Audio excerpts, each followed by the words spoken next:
Alright guys, getting onto the shocks for this Kyosho Ultima. You do have to put some shock tools together, and you'll get this plastic red piece and this aluminum insert that's held on with a screw and a clip, and then you just got to put an insert into the tool itself.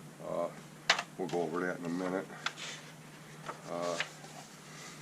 Next step is my buddy Riff over at Riff FRC sent me some stickers, so I'm just highlighting that and showing it so everybody can see it. He's a good guy, check him out. Getting onto the shocks, you got several parts. You got this free floating valve, and on this free floating valve, once you pull it off the parts tree, it's got a little nub there. Even though the side's smooth, you have to take that nub off. Doesn't say anything about it, and I like to use a old pair of clippers, and it makes it nice and smooth. You can use an X-Acto blade, you could use a file, several different ways of getting it off, but that's going to affect how it all goes together inside the shock body, so you definitely want to do that. And another trick with these little, let me see if I can get this out of this bag here, these little thin clear gaskets, they're almost like plastic. There are little nubs on there. I don't know if you can see it. I like to line them up with the flat spots on the shock bottom itself and then just push them on. It seems to work a lot easier that way. So that's how I did it anyway. And there are several parts: spring, shock shaft seals, the shock body. Now, when I put the oil in the shock body, I took an old piece of foam, put a little hole in it. I could set the shock body up and let it stand up and let air bubbles come up. So that's how I did it. And once I get this done, I'll be right back. Alright, so getting that little gasket on the shock bottom here, I just, like I said, I put the flats of the gasket on the flats of the bottom, and then I just push it down. Try not to tear it, because they do give you an extra one, but you don't need to use it. If you go carefully, should be fine.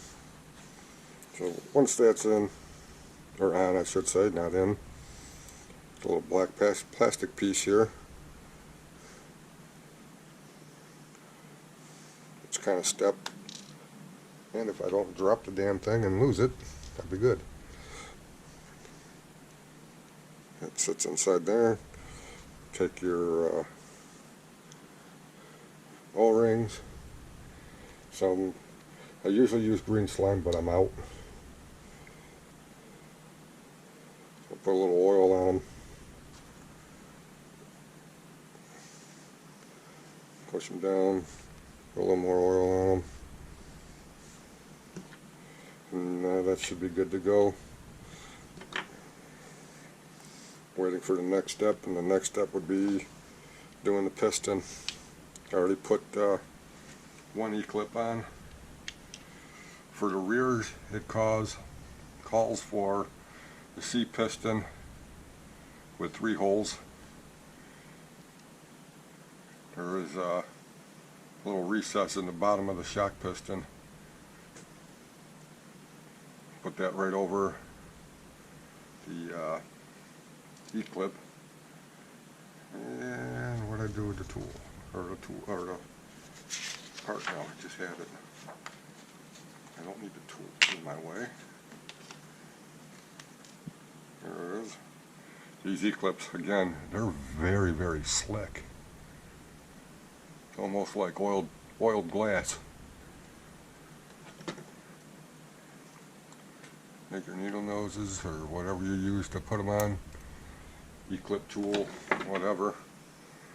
Okay, that's on. You're going to take your free-floating valve, slide it on,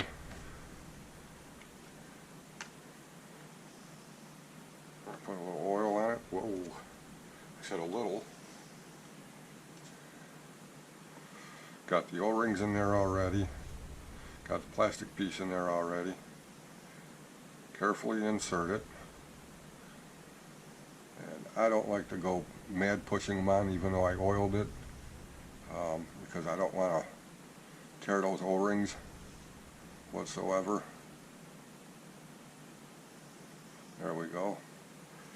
And then it calls for this little red spacer to go on.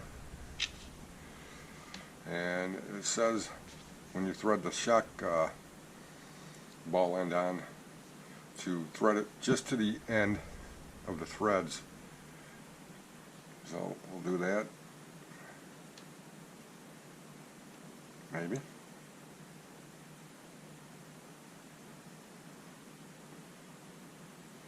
Alright.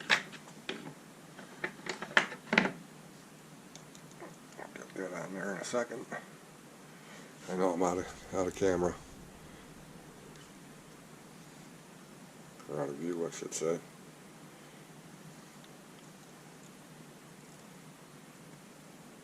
Alright. Now that's on. That's all good. I already got the shock body filled. So the next step is put the assembly together. I'm using the kit oil, by the way. Grab.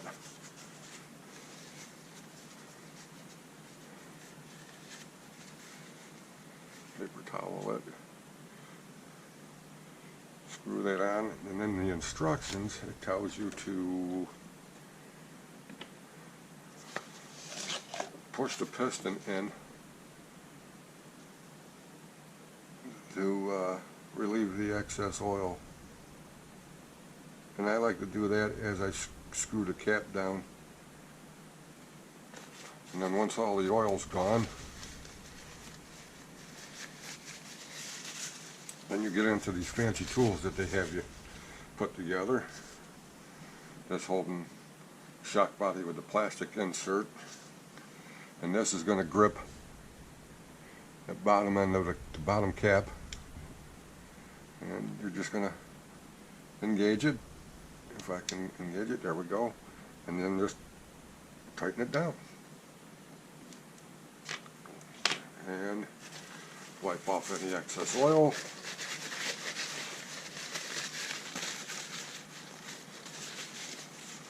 There's one good looking shock right there. Alright, so now that that's done,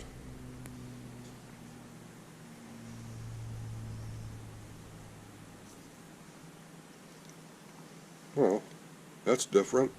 I pull it out and it goes back. Oh, it did go back in.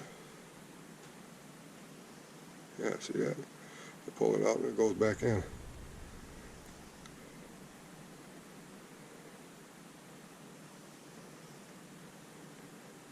And I'm going to have to do something because I feel a little catch. So I'm going to take this apart and redo it. Well, whatever the issue is, it's still there, but it hits right there, almost at the end of the shock stroke. Something inside the shock body itself, so I'm not going to worry about it all that much. So I'm going to put the spring perch on. If I can get it to spread over that sucker, because it's supposed to snap down on that sucker. There we go. Wowzers. And got the spring. And, well, don't want to lose the ball. And let me see, this is going to be the right side. because there is a left and right side of these spring perch caps.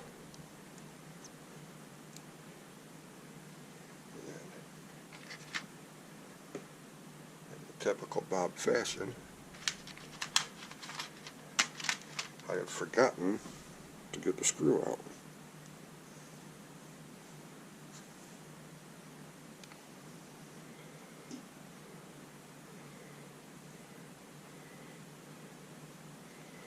Now, manual setting says spring perch, and the spring should be about 9 millimeters. And I could pretty much figure out where 9 millimeters is at without using a caliper, because I've reloaded plenty of 9 millimeter ammo, which is another one of my hobbies. But I will double check everything. But there it is. There's one damper, well, actually the rear damper filmed, but the other 3 are done. So it's just a matter of putting it on the chassis and then going from there. So that's the step down here, step 24. And let me get that done, and then we'll go on to the electronics here that, as I was looking through the manual, it was something funky, so I'll go over that as well. So I'll be right back. Okay, so now we get to open up bag F. That's bag F, but I still have a few little baggies to open up here, so if y'all give me a minute, I'll do that. Alright guys, with bag F open, this is the next step. I'm not going to do that right now. As you assemble the top plate, putting the top plate on, and as you remember over here on step 24, it shows putting the speed controller in, but it doesn't mention it. Well, it says ESC, but that's about it. Putting the receiver on, putting the top plate onto the chassis, but then way over here it shows you putting the servo in. I think you should put the servo in before you put the top plate on. So I'm going to go assemble the top plate, then do the servo, well, and the steering rods obviously, or the steering rods, and then put the top plate on, because this doesn't make any sense to do it this way. You put the top plate on, then you come over here and you're like, shit, I gotta take it back out to put the servo in. So do the servo first. Do 28 before you do 26. We'll do 27, 28 before you do 26. That's my advice on that one. So I'm going to wrap this up, and then we'll get over to this after I get some of these steps finished. Thanks again for watching. You all have a good day.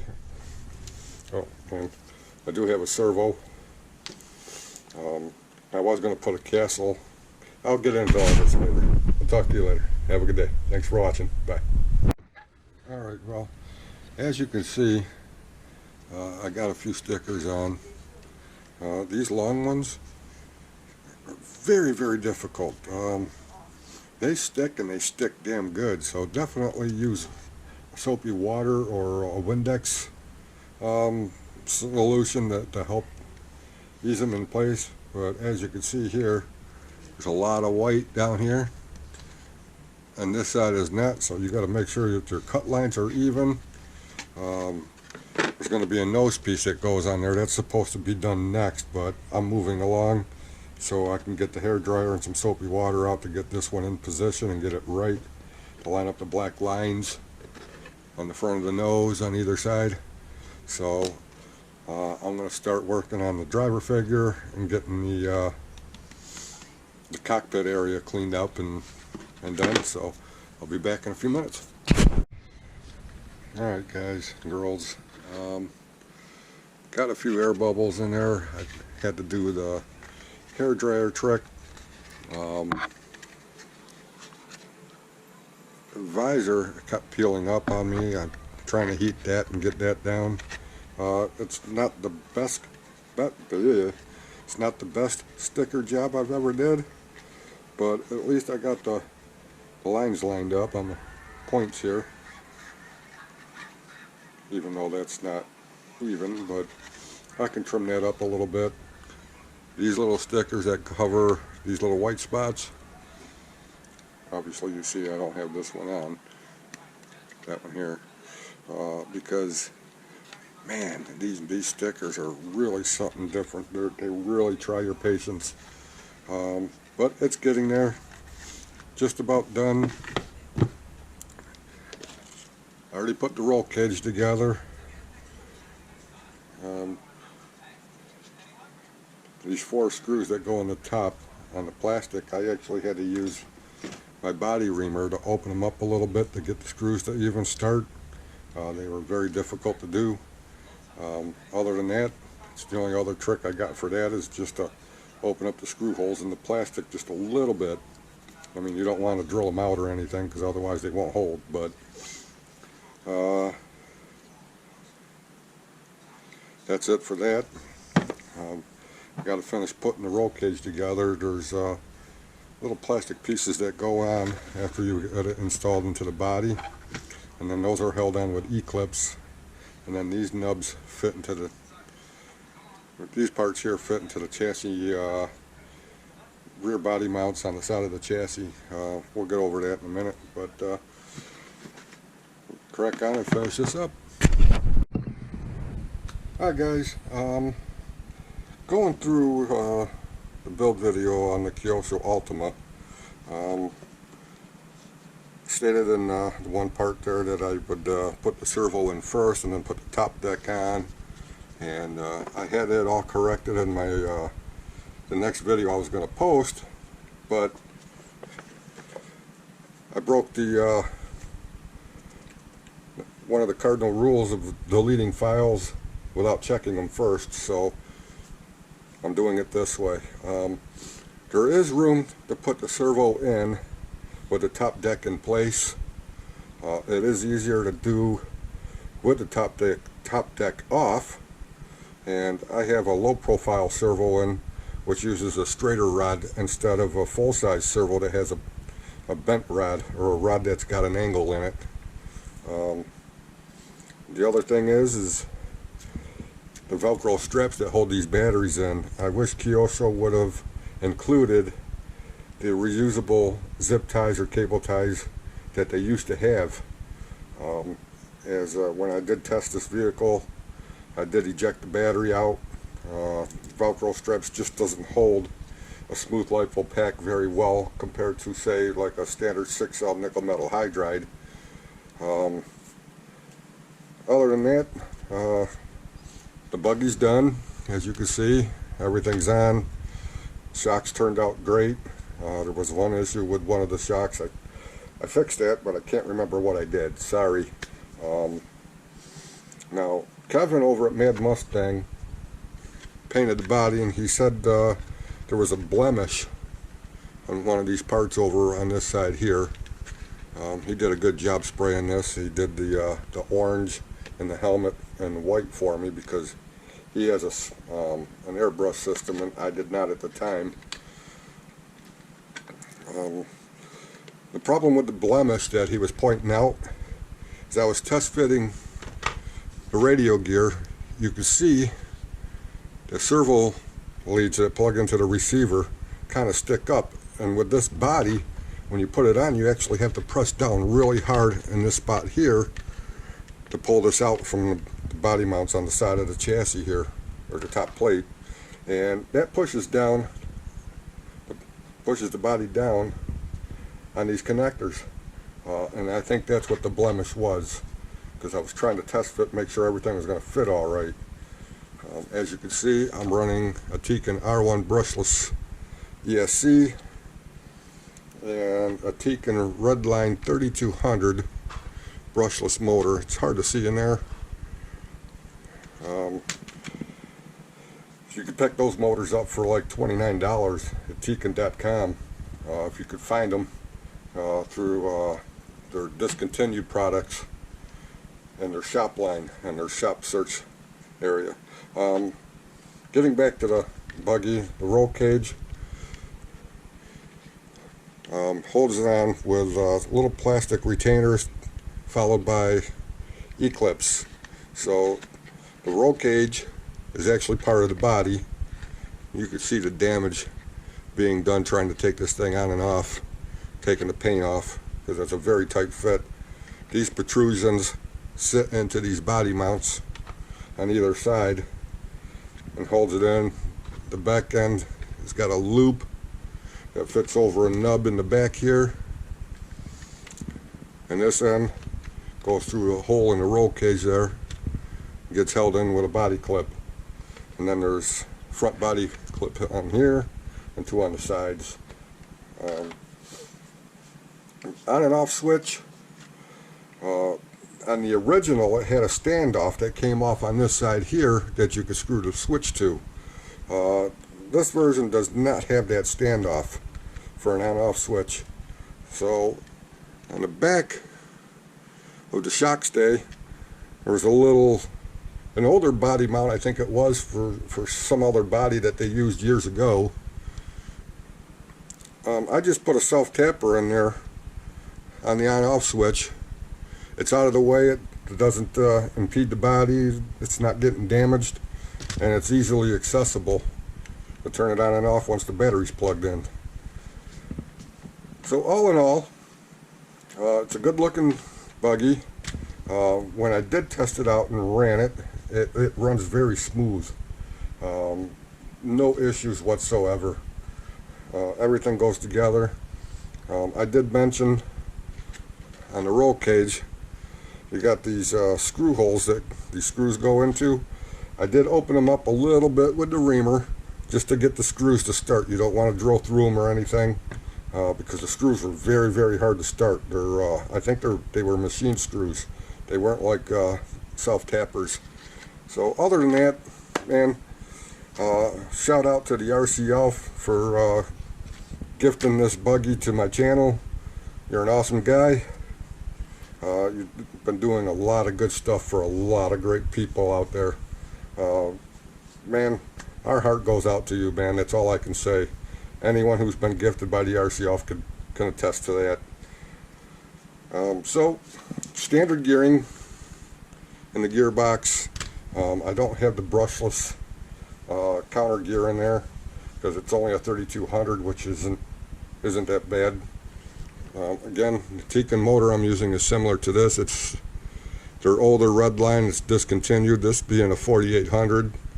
The one that's in there is a 3200. So it's not much faster than, say, a Tamiya Super Stock 23 turn BZ motor, which you can see in the running video of my daughter's Subaru that she has.